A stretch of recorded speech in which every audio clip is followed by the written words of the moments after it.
안녕하세요. 저는 비전푸셔 팀의 비비입니다. 저희 비전푸셔 팀은 이번에 비전OS로 캐릭터와 교감하는 앱을 만들어 봤는데요. 이 앱을 제작하는 과정에서 얻은 인사이트를 공유해 보려고 합니다. 애플 비전 프로는 디지털 콘텐츠를 사용자의 실제 공간과 자연스럽게 혼합하고 눈과 손, 그리고 음성으로 조작하는 공간 컴퓨터입니다. 그리고 이를 구동하는 전용 운영체제가 바로 비전OS인데요. 비전OS는 공간을 구성할 때 크게 세 가지 요소를 활용합니다. 일반적인 2D UI를 띄우는 윈도우, 3D 객체를 입체적으로 배치할 수 있는 볼륨, 그리고 사용자의 주변 공간 전체를 채워 몰입감을 극대화하는 이머시브 스페이스입니다. 여기서 이머시브 스페이스는 현실 공간을 얼마나 보여줄 것인가에 따라 다시 세 가지 스타일로 나뉩니다.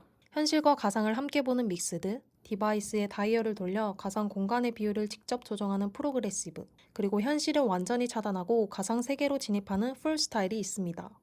비전OS에서 주로 쓰이는 애플의 핵심 기술에는 AR킷과 리얼리티 킷이 있습니다. 먼저 AR킷은 카메라와 센서로 현실 공간을 인식하는 역할을 합니다. 예를 들면 방 안의 바닥이나 벽을 인식하여 사용자가 오브젝트를 배치할 수 있게 활용할 수도 있고, 또는 사용자의 시선이나 손을 추적하여 사용자가 어디를 보고 있는지, 어디를 가리키고 있는지 감지할 수 있습니다. 다음으로 리얼리티 킷이라는 기술은 3D 콘텐츠를 렌더링하고 애니메이션을 처리하는 역할을 합니다. 리얼리티 킷의 예를 들면 3D 오브젝트에 물리 중력을 적용하여 떨어지거나 튕기게 만들 수도 있고, 3D 오브젝트를 불러와서 공간에 배치하고 애니메이션을 재생하게 할 수도 있습니다. 비전OS로 콘텐츠를 기획하려면 기술적으로 할 수 있는 것과 없는 것에 대해서 먼저 알아봐야 하는데요. 먼저 AR킷의 기능에 공간 제약이 있었습니다.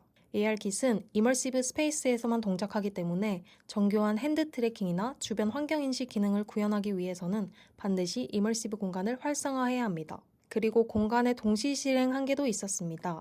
이머시브 스페이스는 시스템 특성상 한 번에 한 컨텐츠만 열 수 있어서 2개 이상의 몰입형 공간을 동시에 구동하는 기획은 불가능합니다. 또 중요한 것 중 하나는 사용자의 이동 반경 제한입니다. 비전 프로는 기본적으로 풀 이머시브 공간에서 사용자의 안전을 위해 머리를 기점으로 1.5m 이상 이동하면 풀 이머시브 환경이 자동으로 꺼지도록 설계되어 있습니다. 이 때문에 넓은 반경을 유저가 직접 이동해야 하는 컨텐츠는 사실상 불가능합니다. 저희가 비전OS로 직접 구현하다 보니 고려해야 하는 것들이 몇 가지 있었습니다. 먼저 비전OS에는 기존 제스처가 정해져 있기 때문에 커스텀 제스처를 구현하려고 할 때에는 비전OS의 기존 제스처와 겹치지 않게 편의성을 고려해야 하며, 사용자의 공간을 인식하는 기능이나 사용자의 눈과 손을 트래킹하는 기능을 사용할 때에는 반드시 사용자에게 먼저 권한 요청을 받아야 합니다. 또한 풀 이머시브 스페이스, 즉 전체의 공간을 가상 공간으로 사용하고자 할 때에는 사용자가 그 가상 공간을 갑작스럽게 느끼지 않도록 사용자의 경험 흐름을 고려하여 제작해야 합니다. 비전OS의 UI UX 관련으로 저희 팀에서는 어떤 것들을 고려했을까요?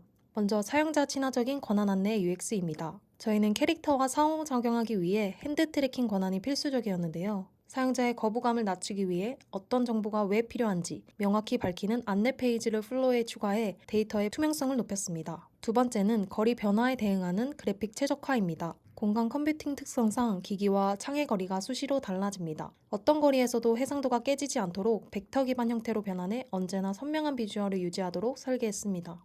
3D 관련으로는 어떤 것들을 고려해야 할까요? 3D 모델링을 직접 하거나 모델링을 다운받아 사용할 때에는 USD 포맷으로 추출하거나 다운받아야 엑스코드나 리얼리티 컴포저 프로에서 사용할 수 있습니다. 또한 모델링을 다운받아 사용할 때에는 모델링의 저작권 확인을 필수로 해주셔야 합니다.